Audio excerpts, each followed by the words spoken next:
ඊශ්‍රායල ආරක්ෂක අමාත්‍යාංශයට අනුව ගත වූ පැය 24 තුළ ක්‍රියාත්මක වූ මහා පරිමාණ ගෝලීය සැපයුම් මෙහෙයුමක ප්‍රතිඵලයක් ලෙස අවි ආයුධ සහ යුද උපකරණ ටොන් 6500ක් ඊශ්‍රායලයට ළඟා වී ඇත. මෙම සම්පූර්ණ අවිතොගේ මූලාශ්‍රය ඇමරිකා එක්සත් ජනපදයේ බව තහවුරු වී තිබේ. අතිවිශාල භාණ්ඩ ප්‍රවාහන නෞකා දෙකක් මගින් මෙම උපකරණ ඊශ්‍රායලයේ ප්‍රධාන වරායන් දෙකක් වෙත රැගෙන එන ලදී. මෙහිදී එක් නෞකාවක් සිය බඩු තොග ඊශ්‍රායලයේ අෂ්ඩෝඩ් වරාය වෙත ගොඩ බෑවේය. අනෙක් නෞකාව ඊශ්‍රායලයේ හයිෆා වරාය වෙත යුද උපකරණ ගොඩ බා ඇත. මෙම යුද උපකරණ තුළට ඇතුළත් වූයේ දහස් ගණනක් වූ ගුවන් සහ ගොඩබිම් ප්‍රහාරක උණ්ඩ යුද ට්‍රක් රථ සහ අතිනවීන JLTV යුද රථ මෙන්ම තවත් බොහෝ උපකරණ මේ අතර වේ. වරාය වෙත ගොඩ බෑ මෙම සියලුම අවි ආයුධ සහ රථවාහන මේ වන විට ඊශ්‍රායල ආරක්ෂක බලකායේ ප්‍රධාන හමුදා කඳවුරු වෙත බෙදා හැරීම ආරම්භ කර ඇත. මෙය ඊශ්‍රායලයේ ගුවන් ආරක්ෂක පද්ධති සහ ගොඩබිම් ප්‍රහාරක බලකායන් ශක්තිමත් කිරීමේ අරමුණින් සිදු කළ හදිසි සැපයුමක් ලෙස සැලකේ. ඉරාන උත්තරීතර නායක මොජ්ටබා කමේනි විසින් ඇමරිකාවට සහ ඊශ්‍රායලයට එරෙහිව දැඩි අනතුරු ඇඟවීමක් නිකුත් කර ඇති පසුබිමක ඇමරිකාව මෙලෙස විවෘතවම අවි ආයුධ සැපයීම දේශපාලන වශයෙන් ඉතා වැදගත් වේ.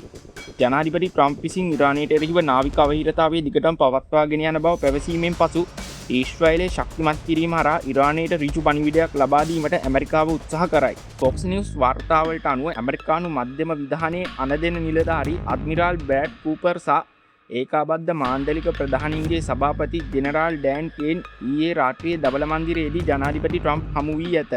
විනාඩි 45ක් පුරා පැවති මෙම හමුවේදී ඉරානයට එරෙහිව එල්ල කළ හැකි අවසාන ප්‍රහාරය පිළිබඳ නව යුද සැලසුම් ජනාධිපතිවරයා වෙත ඉදිරිපත් කර තිබේ. මෙම නව ප්‍රහාරක සැලසුමට පහත සඳහන් ප්‍රධාන ඉලක්ක ඇතුළත් වේ.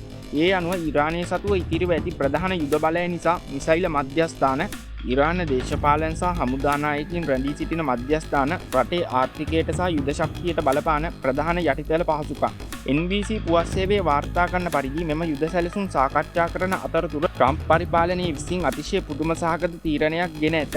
එනම් පෙබරවාරි 28 වනදා ආරම්භ වූ ඉරාන ඇමරිකානු යුද්ධය මේ වන විට නිල වශයෙන් අවසන් වී ඇති බව තීරණය කිරීමයි. මෙම තීරණය ගැනීමට ප්‍රධාන හේතුව වී ඇත්තේ ඇමරිකානු නීතියට අනුව යුද්ධයක් සඳහා කොංග්‍රස් මණ්ඩලයේ අනුමැතිය ලබා ගැනීමට ඇති දින 60ක කාල සීමාව හෙටින් අවසන් වීමයි. යුද්ධය අවසන් බව පැවසීම හරහා කොංග්‍රසයේ අනුමැතිය ලබා ගැනීමේ අවශ්‍යතාවයෙන් ට්‍රම්ප් නිදහස් වේ.